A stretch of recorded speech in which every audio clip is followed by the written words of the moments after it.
In this video, guys, we shall be taking a look at the newest installment into the Creed franchise, Creed 3, which came out yesterday. So without further ado, let's get into today's review. Let's get into it.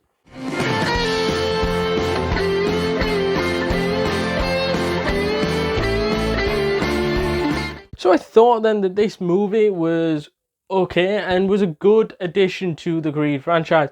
Although I would say that it wasn't needed. It wasn't necessary. It felt like a bit of a money grab. And to me, this might just seem a bit negative, but I just think it's the high standards that Creed 1 and Creed 2 set, and I don't think it is nowhere near as good as those two. I mean, I think it was good. I think it did a job. However, I didn't see any character progression of the character of Michael B. Jordan's character Creed. I didn't really see any character development between even their family at all from what we'd seen in the previous two movies. It almost felt that, okay, Creed's now turned into more of a trainer, but we saw that in the trailer. It didn't really give us anything that we didn't expect. Apart from maybe you could argue that Tony Bellew returning as Ricky Conlon was probably the biggest surprise in the movie, and that was right at the beginning. So to me, it felt that most of what this movie is about is seen in the trailer. I figured out sort of what this movie was going to be before I even walked into the cinemas, and it was just that on the big screen. Although I thought that there would be more of a reason why he would want to fight the newly crowned champion of Damien, and to me, it was interesting to see their little rivalry. They were sort of best friends. They didn't keep in contact with each other for quite a while. And then suddenly, Damien comes out of the blue, asks to see if he can be trained and have a title shot. And then he gets a title shot when suspiciously somebody gets injured, also known as one of his crew, decide to wipe out the other person's opponent. And he gets into the match, he beats this other guy senseless, practically knocks him out, clean out, and becomes world champion. Although I do think that he is a good villain, Jonathan Majors, and I think he really shows what it takes to be the opposite of what Creed is. I don't think there was enough of a rivalry for them two to get in a scrap, because although there was a few elbows here and a few nudges and a few things, there wasn't much else that were creating any sort of hype around, and maybe a bit of crap talking as well to get Creed back in the ring, but that was it. There wasn't anything special about their rivalry. It wasn't personal, really. It didn't do anything that was that he needed to do. Like if you look at the second one, where it was Dolph Lundgren's son and Ivan Drago's son, and you were thinking, there's something unique about this fight. It has to happen. It has to. And then in the first one, the main champion, there's something special about that. There was nothing special here. They were just former friends that fell out, and that's not really that entertaining of a fight. And on the fight scene, I thought the end fight scene wasn't quite right. That's in my personal opinion. Is I couldn't feel the emotion coming through. I couldn't feel the passion, the glory of winning that match and what it meant for both characters. Obviously, it would have meant a lot more for Jonathan Majors' character, Damien, although that's not what happened. It was more of, well, Damien lost, he was disappointed, but I always felt that Creed was always going to come out on top, because the movie is not only about him, but his legacy, what he leaves behind. But that's why I don't get why he retired at the start of the movie, and then he sort of gets called out of retirement for a bullshit reason. It just didn't really sit well with me, that. But in a way, it sort of made sense with it all being action played through. The story wasn't brilliant, but the action sequences at times were pretty good. And the best thing about this movie was probably the fact that we could see Creed happy with his family that he had just created. And really, this is just to show the future, and that we've seen the passion from Creed's daughter to get into boxing like him and like his father. And I think that was interesting. I thought that was quite unique. How it's like a family thing now of passing down and passing down, and I thought that was pretty good. Although I think we must mention though that I also thought on Creed's daughter, Mara, I thought it really showed that no matter what disabilities that you have, you can still go on and strive for greatness. And I think this disability of the hearing disability, which is throughout the Creed franchise, because the character Bianca suffers with hearing problems and she has to have like hearing aids in.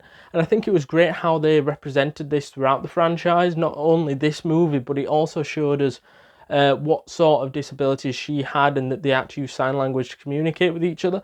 And it was great how it felt brilliant throughout that moment. They didn't treat her any differently. She could still strive for her goals and her ambitions, in which I thought was great. Although I do think a big part and a big problem with this movie that doesn't really sit right with me is clearly the problem that Rocky is not mentioned, not involved, and I've seen some quotes from Michael B. Jordan and from Tessa Thompson saying how he's always going to be a part of the franchise, and that is true because it's his creation, but not even a mention in there of Rocky the character or what he might be doing elsewhere. You don't have to show him on screen, or even if they did like a little cameo of him coming in, because we know it's not about him now, and I get what they were trying to do, but in a way, it is all about him.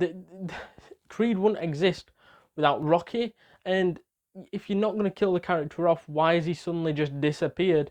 At least explain that. I know he might have retired from coaching and stuff like that because he'd done all he could, but I think it would have been great, just a little cameo, like a little granddad sort of role-ish. I know he's like uncle to Creed, but I think it would have been sort of that friendly arm around the shoulder, like maybe even a tip, or even if it were a phone call, something like that between the two, which could have like gave him some advice or something like that, which would have been great, or even coaching advice, that would have been something different.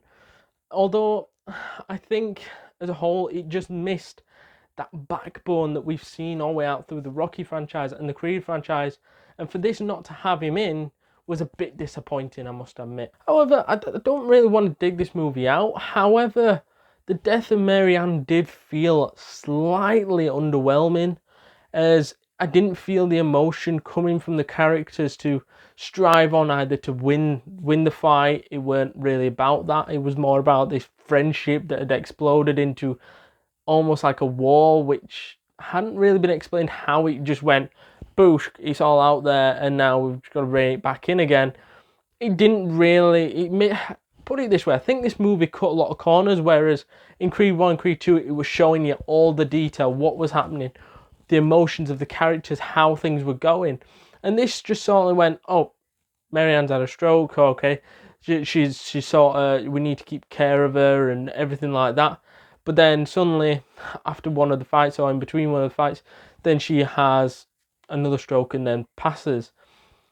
I think that was just a bit, I know you've got to get up and move on at some point, but I feel that you never really felt that they were carrying the emotion at any point. And I think, like when we saw in, I think it was Creed 1, where Rocky gets cancer, we've seen on Jordan his performance is failing and things like that, and he isn't up to it. Whereas I don't really feel that. I don't really feel any characters really get affected. Maybe Bianca's character, because she felt like a mother to her, and that's what she mentions. But other than that, I didn't really feel any sort of oomph about it. I didn't really feel that there was any sort of emotion being showed on her death in that sense. Finally then, I thought the actors and actresses weren't any sort of problem in this movie and did a great job at representing the characters. Even though that there were problems in this movie, I don't think they were anything to do with the problems that were faced in this particular movie. As we saw the likes of Michael B. Jordan, Jonathan Majors, the likes of Tessa Thompson, Florian Munteanu, Phylicia Rashad, Mila Davies Kent, and even Tony Bellew as a cameo at the start of the movie. So to summarise the third instalment into the Creed franchise then, I thought this movie was pretty solid, although I do think it could have been a lot better where the standards of Creed 1 and 2 were. However, I do believe it was still a good movie, hence why I've rated this movie a 7.1 and a world-class film. So let me know down in the comments down below what your thoughts are on this particular movie. Also, if you haven't already, hit that like button, hit that subscribe button, hit that notification bell to be alerted to all the new content that this channel creates. And I shall see you guys in the next one.